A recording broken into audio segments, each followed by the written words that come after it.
कंदलगाव तालुका दक्षिण सोलापूर येथील round table जीवनज्योत प्रशाला कंदलगाव येथे MK फाउंडेशन व सागर सिमेंट यांच्या वतीने 5वी ते 8वी वर्गातील विद्यार्थ्यांना वह्यांचे वाटप करण्यात आले। या कार्यक्रमाचे अध्यक्ष डॉक्टर महादेव जोकारे होते, तर प्रमुख पाहुणे सागर सिमेंट महाराष्ट्र राज्याचे मुख्य व्यवस्थापक तसेच MK फाउंडेशनचे सर्व जनसेवक माननीय महादेव कोगनुरे हे होते। यावेळी महाविद्यालयाचे प्राचार्य PM कमळे यांनी आपल्या प्रास्ताविकात शाळेविषयी माहिती करून दिली, तर महादेव कोगनुरे यांनी विद्यार्थ्यांना 6 सूत्रांचे पालन करून आपले ध्येय कसे गाठायचे याचे मार्गदर्शन केले।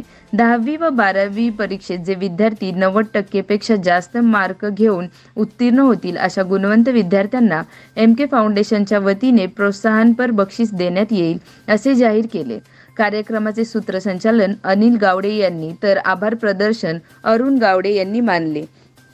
यावेळी MK फाउंडेशनचे माननीय महादेव कोगनुरे, डॉक्टर महादेव जोकारे, सागर सिमेंटचे व्यवस्थापक अनिल पाटील, महांतेश बगले, लोकतंत्र डिजिटल न्यूज मराठी चॅनलचे मुख्य संपादक संगप्पा कांबळे, उपसंपादक राहुल उडानशिव, गावचे उपसरपंच अप्पाराव राऊतराव, सागर सिमेंटचे विक्रेते सहदेव राऊतराव, ग्रामपंचायत सदस्य सोमनाथ जोकारे, उपप्राचार्य सौ जसवंत मॅडम, सहशिक्षक माणिक जोकारे, योगेश शिंदे, गिरीश कडते, केदार औटी, महादेव हत्ताळे यांच्यासह विद्यार्थी मोठ्या संख्येने उपस्थित होते। दरम्यान हे वृत्त संकलित केले आहे आमच्या लोकतंत्र डिजिटल न्यूज चॅनलचे उपसंपादक राहुल उडानशिव यांनी।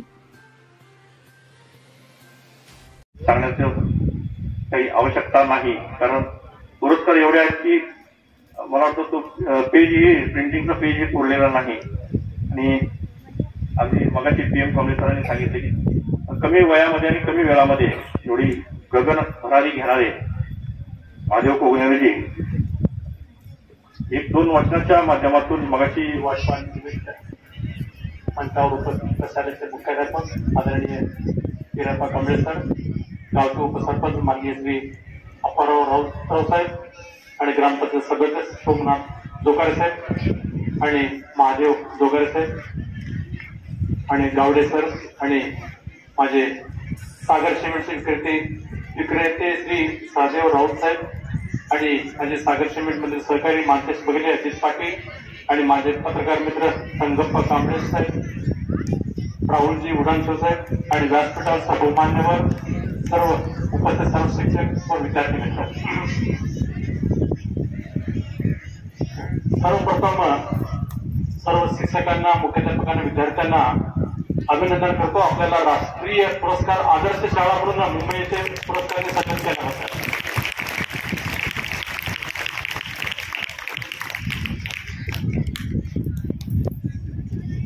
विद्यार्थ्यांना आता पुरस्कार मिळाल्याबद्दल मी जेव्हा अभिनंदन केलं सगळ्यांनी आपापल्या परीने जोरात टाळ्या वाजवले, कारण आपल्याला एक आनंद वाटला की पुरस्कार जेव्हा मिळतो त्यावेळी आपल्या शाळेला मिळाल्यावर आपल्याला मिळाल्यासारखा होतो।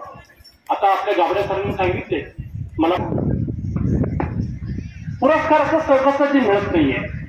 आज महाराष्ट्रामध्ये कित्येक शाळा आहेत, पण आपल्या शाळेला पुरस्कार मिळायला म्हटलं तर आपण काहीतरी वेगळ्या प्रकारे करतोय हे सिद्ध होतं आणि दिसून येतोय, त्यामुळे पुरस्कार भेटलेला आहे। तर विद्यार्थ्यांना सुद्धा मी ह्या माध्यमातून एवढं सांगतो की आपण पण आपल्या जीवनामध्ये काहीतरी उद्देश ध्येय ठेवला पाहिजे। तर आपण म्हणजे आता 10वीच्या आणि 12वीच्या विद्यार्थी आहेत समोर, तर 10वीच्या आणि 12वीच्या विद्यार्थ्यांना एवढं सांगतो जीवनाचं जे दिशा ठरतो 10वी आणि 12वी नंतर। काही विद्यार्थ्यांचे म्हणजे स्वप्न बघायला पाहिजे प्रत्येक विद्यार्थ्याने। मी पण लहानपणापासून स्वप्न बघत होतो म्हणून इथं पर्यंत आलोय। तर तुम्हाला एवढं सांगतो की आपण काही विद्यार्थ्यांना वाटत असेल की जीवनामध्ये मोठे होऊन शिकून डॉक्टर झाला पाहिजे, डॉक्टर, इंजिनियर, काही तुमच्या जे विचार आहे त्याप्रमाणे तुम्ही स्वप्न बघत असेल तर फक्त स्वप्न बघून होणार आहे का, साध्य होणार आहे का, त्यासाठी आपल्याला प्रयत्न करावा लागणार। तर मी तुम्हाला एक 5 गुरुमंत्र देतो, ते आपण दैनंदिन जीवनामध्ये अंमलात आणला तर आपले जे ध्येय आहे ध्येयापर्यंत पोहोचणार असं मी नक्की सांगू शकतो। तर पहिलं जे आहे आपण स्वतः शिस्त असायला पाहिजे। आता शिस्त म्हणजे कसं, आपण आता शांत बसलेला, शिक्षक जे सांगतात ते ऐकायला पाहिजेत आणि घरातून जेव्हा निघतो तो कोणी गरीब आपल्याला भेटले त्याला टिंगल न उडावलं नाही पाहिजे. गरीब विद्यार्थी पण असतील शाळेत, त्यांचं कधी टिंगल उडायचं नाही. कारण मी लहान असताना माझ्या शाळेत कधी पाठलेला असायचा, कारण मी गरीबाचा जन्म घेतलेला आहे. तसे कोणी विद्यार्थी असेल त्यांचं कधी टिंगल उडू नये, हे पहिला आपण स्वतः शिस्त पाळलं पाहिजे. आणि दुसरं जे आहे चालू करा की मला मोठं झाल्यावर ह्या पदापर्यंत ह्या खुर्चीपर्यंत मला पोहोचायचं आहे, ते आपल्याला म्हणतात आपण ध्येय. आणि तिसरं एक गोष्ट जिद्द पाहिजे. फक्त आपण स्वप्न बघितलं मला ह्या पदापर्यंत पोहोचायचं आहे तर पोहोचणार का? आता मी पण काही स्वप्न ठेवलेलं आहे, जिद्द ठेवलेलं आहे. मी पण दररोज जेव्हा मी सकाळी उठतो मला कितीतरी आज सकाळी म्हणतात मी येतो, नंतर एक तासात कल्टी मारतात, तसं होतात. त्याचं कारण काहीतरी संकट येतं, त्याचं सुद्धा मी कधी मागं वळून बघत नाहीये. कारण माणसामध्ये विद्यार्थ्यांमध्ये जिद्द पाहिजे. जिद्द जर आपण म्हणजे मनात आणलं तर त्या म्हणजे गोष्टीपर्यंत आपण पोहोचू शकतो. आणि चौथी गोष्ट म्हणजे मेहनत. मेहनत म्हणजे काय करायचं? शिक्षक आपल्याला जे अभ्यास देतील त्याप्रमाणे रोजच्या रोज अभ्यास केला पाहिजे, हेच मेहनत आहे. आणि पाचवं सातत्य. असं नाही की आठवड्यात 2-3 दिवस अभ्यास केलं तर साथ नाही, तर रोजच्या रोज म्हटलं जरा तुम्ही आवाज बोलवतो ನಾನು ಮರಾಠಿ ಬರಲ್ಲ ಕನ್ನಡ ಮಾತಾಡುವ ಕನ್ನಡ ಮಾತಾಡ್ತಾರೆ ಸರೋ ಬರ್ತಾನೆ ಕನ್ನಡ ಅಲ್ಲಿಂದ್ರ ನವಾಬ್ ಹೇಳಿದ್ರು की ತಮ್ಮ ಸುರುಮುರು ಉಳ್ದಾಗ ಯಾವಾಗ 8वी 9वी ಇರತ್ತಾಗಿದ್ದ ಆಯ್ತು ಸುರುಮುರಿ ಆಯ್ತು ಬಾ ದುಕಾನ್ದಾಗ ಹೇಳಿದ್ರೆ ಸುರುಮುರಿ ಕೊಂಡು ಕೊಡ್ತೀನಿ. पण ಮರ್ದಿನ ಶಿಕ್ಷಕರಿಗೆ ಹೇಳ್ತಿದ್ದಿಲ್ಲ, ಸರ್ ನಿನ್ನ ನಮ್ಮ ಅಪ್ಪ ಸುರುಮುರಿ ಮಾಡ್ಲಿಕ್ಕೆ ಹೇಳಿ ನನಗೆ ಅರ್ಥ ಸಿಗುತ್ತೆ ಹೇಳಿಲ್ಲ. ಆದ್ರೆ ಹೇಳೋದ್ ಹೆಂಗದ, ಈ ಶಿಕ್ಷಕ ಮಂದಿ ಜರಿ ನಮಗ ಯಾರ ಅಭ್ಯಾಸ ಕೊಟ್ರಂದ್ರ ಈ ನಿಮ್ಗ ನಿಮ್ ಮನೆ ಹೋಗಿ ಯಾರು ಹೇಳ್ತಿರ್ಬೇಕಲ್ಲ, ನೀರೇ ತುಂಬ ತಮ್ಮ ನೀರೇ ತುಂಬ ಯಾರ ಕೆಲಸ ಹೇಳ್ತಿರ್ಬೇಕಲ್ಲ. ಇವರ ಶನಿವಾರ ಇವರು ಹೊಲಕರ್ ಹೋಗ್ಬಾ ರೊಟ್ಟಿಯಲ್ಲಿ ಕೊಟ್ರ ಯಾರ ಕೆಲಸ ಹೇಳ್ತಾರ? ಯಾಕಂದ್ರೆ ನಾವೆಲ್ಲರೂ ಗರೀಬ್ ಕುಟುಂಬ ಬಂದಿರ್ತೇವೆ, ನಮ್ಮ ಮನೆಯೊಳ ಕೆಲಸ ಹೇಳವ್ರಿ. पण ಅದು ಕೆಲಸ ಮಾಡಾಕ್ನಾಗ ತಮ್ಮದು ಅಭ್ಯಾಸದ ಪರಿಣಾಮ ಆಗಬೇಡದು. ಅದಕ್ಕೆ ನೀವು ಸ್ವತಃ ನಿಯೋಜನೆ ಮಾಡಬೇಕು. ನಮಗೆ ಅಭ್ಯಾಸ ಮಾಡ್ಕೋಕಿಸಿದ್ರೆ ಮನೆಯಂತ ಕೆಲಸ ಮಾಡಕ್ ಹೇಳ್ಕಿಸಿದ್ರೆ ಅದಕ್ಕೆ ನಿಮ್ಗೆ ಹೇಳ್ತಾರೆ ಎಲ್ಲ ವಿದ್ಯಾರ್ಥಿಗಳಿಗೆ. ನಾನು ಬಿ ನನ್ನ ಶಿಕ್ಷಣ ಬಹಳ ಆಗಿಲ್ಲ.